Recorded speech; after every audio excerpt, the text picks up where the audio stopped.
Okay, at this point, you should have knit your left sleeve and you should have what's starting to look like we have a sweater developing. It's no longer just a rectangle.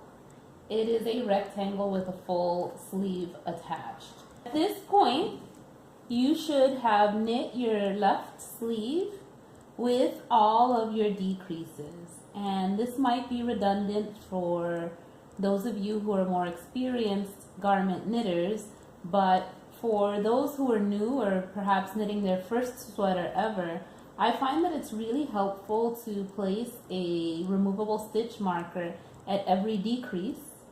Our sleeve says for this size, the size small, that we are making paired decreases on every 6th row. So I mark each decrease, which then helps me to count where I am, know where I am, and when is the next time I need to make the decrease. This makes it really easy for me to watch TV or listen to podcasts or do things of that nature so that I'm not counting the whole time. There's a visual reminder of when to make the decrease. But if I flip over this little sweater that I'm making, it's pretty cute, hey? So it looks like a real little sweater. And here, you'd be able to see where all my decreases are on the other side. That's why they're paired, because there's one on each side. It's also important to note that if I loosen the collar here, that we are constructing this garment in a very non-traditional way. Usually, stitches for sleeves are picked up from the armhole and knit. Yeah, picked up at the armhole and knit this way. But we are starting at the shoulder and then making our decreases at the bottom by the armpit. So that's just something to note that's different and quirky about this garment, but that's what makes it interesting to me, that when you are creating a garment, you're in charge. As long as you have yarn and you have a pair of needles, you can make whatever you want and you can make the rules. So here we are putting together knitting and even a little bit of crochet to create this afterthought seam, and that's not a traditional thing to do in knitting, and that's okay. So yeah, let's proceed. I want to show you how to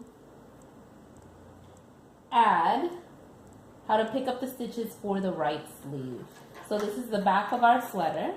If I open it up this way, this is our rectangle. We have one sleeve already attached, and at this point you should have, let's see, you should have a tail, because we left a very long tail when we started the crochet chain. There's my long tail. I want to show you how I add a new ball of yarn. I am a true advocate of using 100% animal fibers, and I don't use superwash wool, because using the wet splice method, also known as the spit splice method, is my preferred way of adding a ball of yarn. It makes it so that you don't have any knots anywhere. And so, yeah, I just want to share that with you. What I do is I take my tail and I open up the plies. This yarn in particular has 4 plies. And so I take my ball of yarn and the tail that's attached to the sweater, and I separate the plies on both ends. And notice that this has 4 plies, so I have 2 on one side, 2 on the other, and I did the same thing over here. I'm going to cut off about an inch. Whoops, I'm so sorry about that. I'm going to cut off about an inch here and about an inch over here. And what that does is that if I put these two together, the inch that I cut off there and the inch that I cut off there kind of makes so that we don't have a bulky end. And I have this little spray that I got from like the dollar store. It's from a little travel kit. and I just have water in it, and I keep this little guy in my notions kit. So it's just water. And I spray it so that I have water on my palm, and then putting both the tail that's attached to the sweater and the new ball of yarn together, I roll them together between my palms.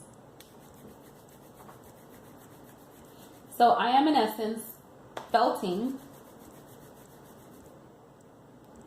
this wool together. And I just roll it, roll it, roll it. And because I cut these little guys out, I'm not gonna have a big, thick, bulky center where I am felting. So here I am just spraying it a little more, give it a little rub.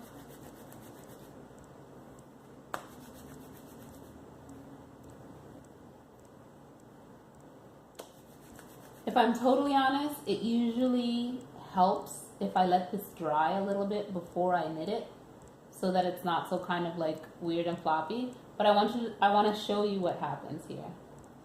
I now have one solid piece of wool.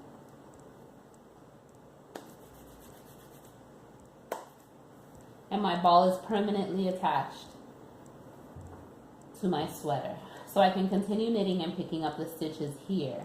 This method of spit splicing only works on animal fibers, 100% animal fibers. So we're talking wool, cashmere, alpaca, merino wool, and things of that nature. Not so much with plant fibers like cotton and silk, etc.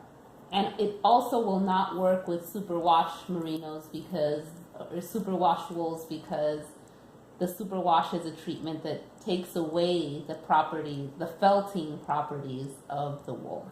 All right, so now that I have my ball attached to my sweater, I can start picking up the stitches, and I'm going to show you how to do that.